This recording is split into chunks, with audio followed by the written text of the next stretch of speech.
Hello everyone, I'm Tom Slivick. Welcome to TSPN's News for today. Let's take a look at our headlines. Livermore man hit a $1 million jackpot at the Rancheria Casino.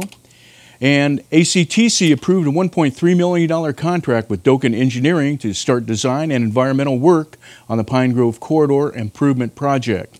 The Amador Water Agency introduced an ordinance that will establish a voluntary community facilities district in Amador Water System.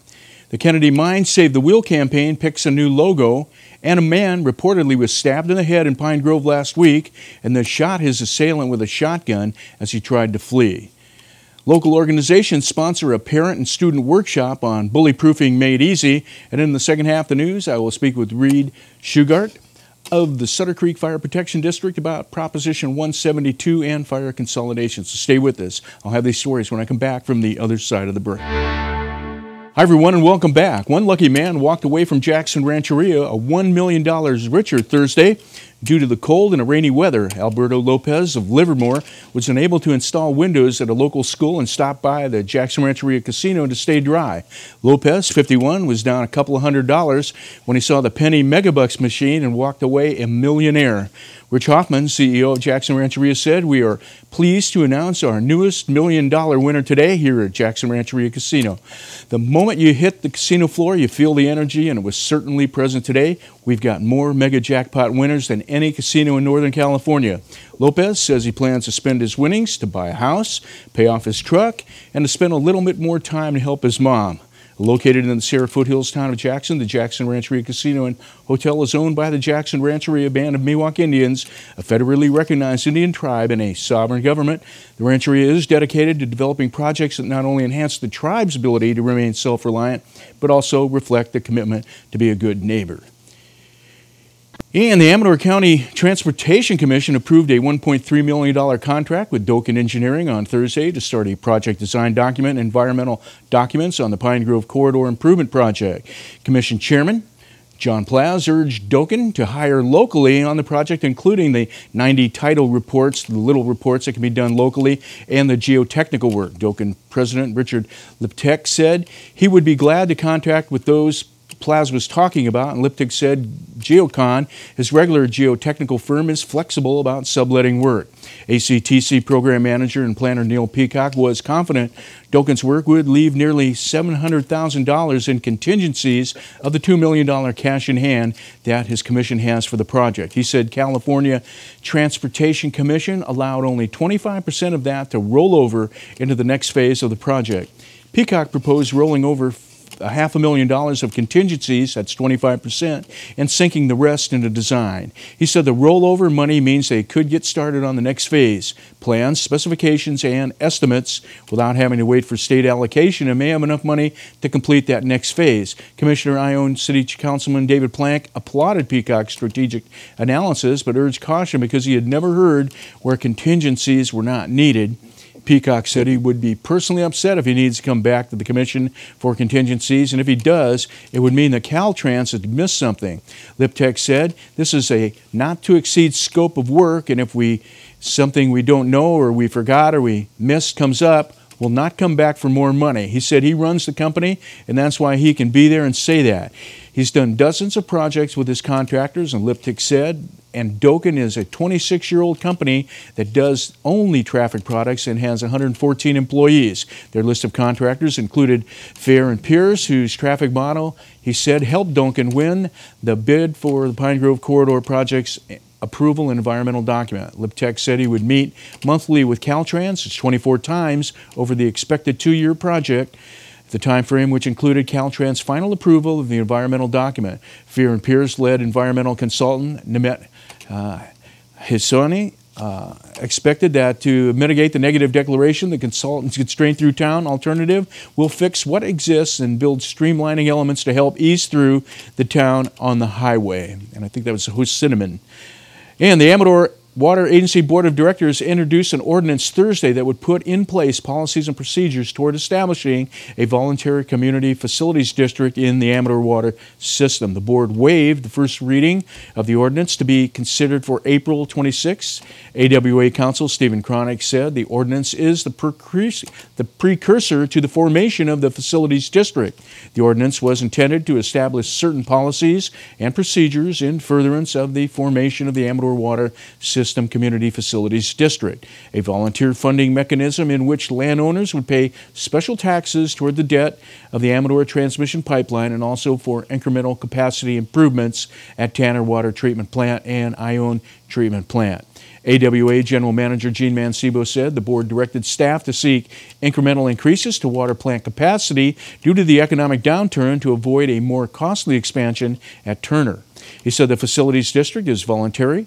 Cronick said attorneys for landowners gave comments about the ordinance, and the ordinance was pulled from a February agenda. He said the board had before it the ordinance as revised according to those comments. Mancebo said there may be more phases to the CFD projects, but this phase was to fund the Amador Transmission Pipeline's debt service for the term of its 2006 bonds and to finance incremental expansion of water treatment plants. Cronick said the introduction of the ordinance was the precursor to forming the CFD, and landowners involved in the CFD will be by consent. There would be no election, but the landowners will have to sign a petition to participate. He said the CFD would enact special taxes with participants won't be denied service if they are paying the special taxes. And on Monday, Jackson City Councilman Keith Sweet, chairman of the Kennedy Mine Tailing Wheels Save the Wheel Committee, announced the winners of the committee's logo contest, including the Open Division of Champions, whose logo will become the official logo of the Save the Wheel campaign for the funding. The contest had 30 entries, and the final selections were made by Amador Arts members Peggy West and Deanie Doran. Sweet said a large number of the entries came in part due to participation by students encouraged by art teacher Rand Huggett. Sweet awarded the top Open Division prizes to Stephen Teasy of Ione. Teasy's design will become the official logo for the Tailing Wheels Park. Sweet said the committee has already ordered buttons with Teasy's logo, and Teasy won a prize of $250 for his winning logo, which Sweet said will also be on the cover of the program of this weekend's fundraiser dinner and auction to be held Saturday, April 14th at Tommy's Banquet Room. Sweet also announced the high school division winner, who was Caroline Dale. Dale won a prize of $100. The middle school division winner was also announced and presented with this prize, $50. The middle school division logo designer was Zachary Zabile. And Sweet said entrants of the logo contest will receive certificates of participation for their entries, which will be digitally chronicled by the Save the Wheel Committee.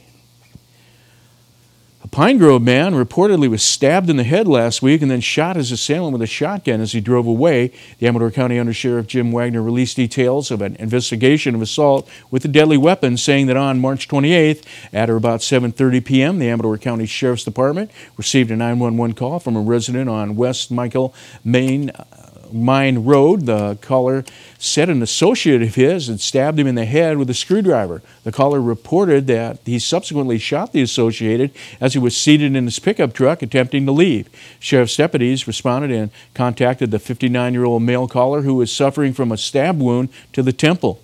American Legion Ambulance and Amador Fire Protection District personnel responded to the residence after the scene was cleared by deputies. The stabbing victim was transported to Sutter Amador Hospital and then transferred to a Valley Hospital for treatment. Deputies located the other involved party in his vehicle on New York Ranch Road and York Court. The 56-year-old male had sustained a shotgun wound to the arm and was treated at the scene by American Legion Ambulance and fire personnel prior to being flown to a Valley Trauma Center for treatment. Amador County Sheriff's detectives responded to conduct the investigation, and the investigation determined that the two men had a dispute regarding payment of a $200 loan for automotive parts, and the dispute escalated when the 59-year-old refused to share his beer and cigarettes with his associate. The 56-year-old then stabbed the 59-year-old in the left temple, and as the 56-year-old assessed his his vehicle to leave the stabbing victim. He ran to his porch and acquired a shotgun. He then approached the 56-year-old as he attempted to leave and fired one round through the driver's side window, striking the man in the arm. The 56-year-old then fled the area. The investigation is being forwarded to the Amador County District Attorney's Office for review of prosecution. And the Amador County Juvenile Justice Delinquency Prevention Commission and other local organizations sponsored a parent and student workshop, Bully Proofing Made Easy. Presenter Izzy Kilman is nationally renowned in teaching people how to deal with anger, bullying, and relationship problems.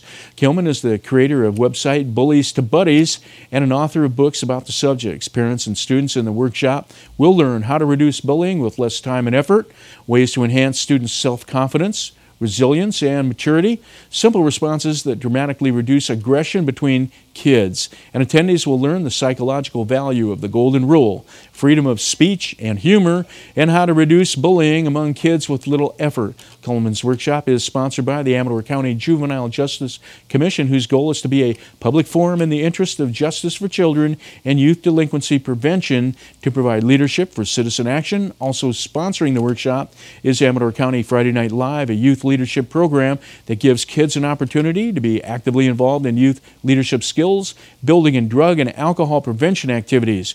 Amador Tuolumne Community Action Agency is also sponsoring the Bully Proofing Made Easy Parent and Student Workshop, which is set for 6 to 8 p.m. Monday, April 23rd in the multipurpose room at Argonaut High School. The session is open to parents and their children in 5th to 12th grades. Let's see, stay with me. When I come back, we'll be talking with Reed Shugard. Okay, so stay with me right here on TSPN.